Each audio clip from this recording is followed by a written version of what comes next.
小人本是創作好青年，古仔寫滿10幾篇，只係希望我可以為自己發聲。呢票房一定爆！掂你啦，報警啦！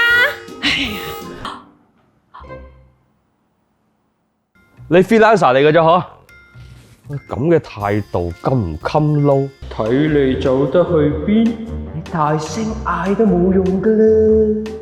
咁你都侵犯咗高山同埋岑爺版權啦！咩啊？我中意唱岑爺同埋高山嘅歌，唔得啊！我出錢，你出力，版權梗係歸金主。我哋有權追究法律責任。你哋覺得官司可以解決到問題咩？